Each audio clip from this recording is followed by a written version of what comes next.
Hey everybody, Logan here. Today, I'm bringing you something I've been thinking about doing for a little while.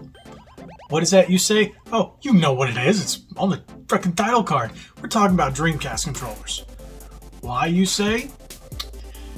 Well, when I've been going to, retro stores over the last, I'd say maybe 2 or 3 months, I thought about doing this because there's so many different Dreamcast controllers out there. Say, not like Switch controllers, because oh my god, there's a lot of those. But we've seen a lot of third-party controllers from multiple consoles throughout the years, and the Dreamcast was no exception. Now, one thing that we all know and love, I'm going to show you, of course, we got the original. Now this is the red variant. I'm going to show you the standard gray one, the European one, and then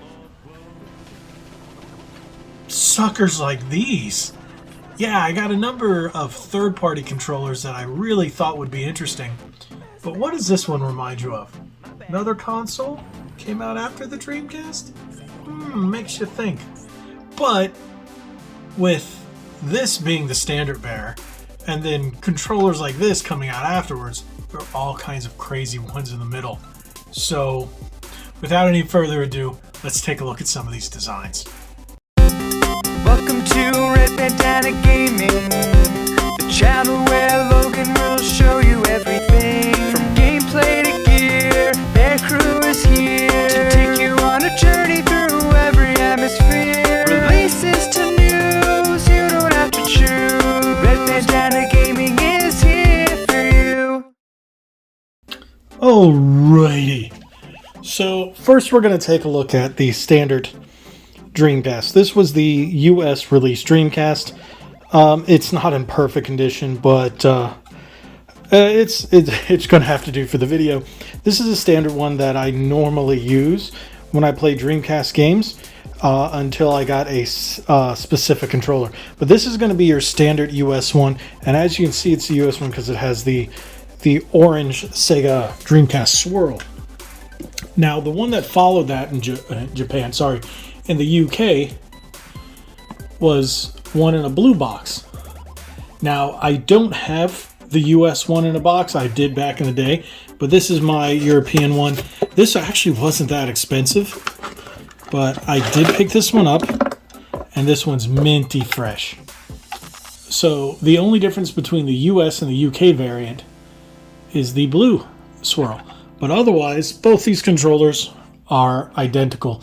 And you will see these normally interchanged on a lot of graphics and a lot of media. So we'll leave those right there. Now, the one that you saw that I opened with is the red one. Now, Sega came out with a lot of these different color variants, these clear color variants, because that was the popular thing. We had the Nintendo Fantastic ones. We had Sony doing it with PlayStation controllers. So, of course, Sega followed suit. Now, I recently picked up the red one. I did see a blue one, but the blue one wasn't in great condition. And, of course, I'm going to pick up the red one. Shocker. But as you can see, you could still see the board, the circuit board straight through here. I've always liked that. And the red one, I think, is just a very, very nice color. But otherwise, it's the same thing. Now, in all of them, you do have the 2 memory card slots, just like another console that came after it. So you got memory card and then jump drive, or jump pack is what they call it for their rumble pack. You have the 2 standard triggers. Now, this right here is for putting the cable like so. So you would do that instead of hanging it at the bottom. Why they didn't just have it come out of the top, I don't know. It's Sega. They always have to be different, just like Nintendo. Now, the only thing is with these D-pads were killer on the thumb when you were trying to play Street Fighter or anything like that. This was one of the first, I shouldn't say first consoles. It was, I guess you could say, the first of a next-gen series to only have one stick, where the follow-up was the PlayStation 2, which had 2, the GameCube, which had 2, and the original Xbox, which had 2 sticks. But this came out in that like mid-console era, I guess you could say. But even though Sony had a DualShock 2, the original DualShock with 2 sticks, I don't know why Sega didn't follow up. But Sega, this was what really followed the Saturn 3D controller, which if you take a look at my Saturn collection video, you'll see I have that. So we'll put that one there. Next, we'll take a look at a couple of these oddball third-party ones. We'll go with the performance one that was in the opening there. This one looks a lot like what became the Xbox Duke. And as you can see, it's pretty much the same. Now it has that performance D-pad, which if you had any of the Nintendo 64 controllers, you would recognize that D-pad right there. The stick's a little thicker and you have these large grippy grips.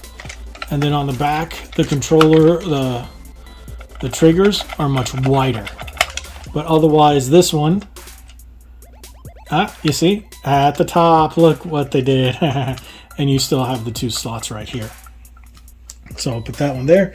Next, we'll go with the ever-loving Mad Catz. We all know and love Mad Catz. Now, with Mad Catz, I think they did a little better here with the design, sort of. It has a spaceship kind of look, just like the other ones. But the D-pad was much more comfier. It was much more comfier, and then it had the stick like the original PlayStation. I don't know if you can see that. So more like a PS1. Had grips on the side. You have your turbo, A, B, X, Y, Z, and C, which really weren't used. They were, from my understanding, act as these, but it was really unnecessary. Otherwise, still the same thing. They did that. I don't know why they didn't just follow the performance way and put it up in the back. Next, we're going to show off the Nyko. Nyko went with the same thing, but for some reason decided to put the Z and C down here, which to me, I think it's okay. This mimics the black and white buttons from the Controller S of the Xbox. You have turbo buttons, your clear and your set, your slow motion, which most of these slow motion buttons just act like pause, going pause, pause, pause, pause, pause, pause, so it's like that. Still a better D-pad, but if you could feel it, kind of stiff, but not rough. Stick that looked more, I guess you could say, like Nintendo's, but still had the standard classic style. Now, this is also a clear one, as you can see. You can see the board in the back, again, with the cable coming here, but this one doesn't have the place to lock it in up here. I guess they just didn't see it as being a necessity. Now, the buttons feel a little squishier, and they have that weird sound. So, and the triggers didn't have the draw distance either. So, but this was not a terrible controller.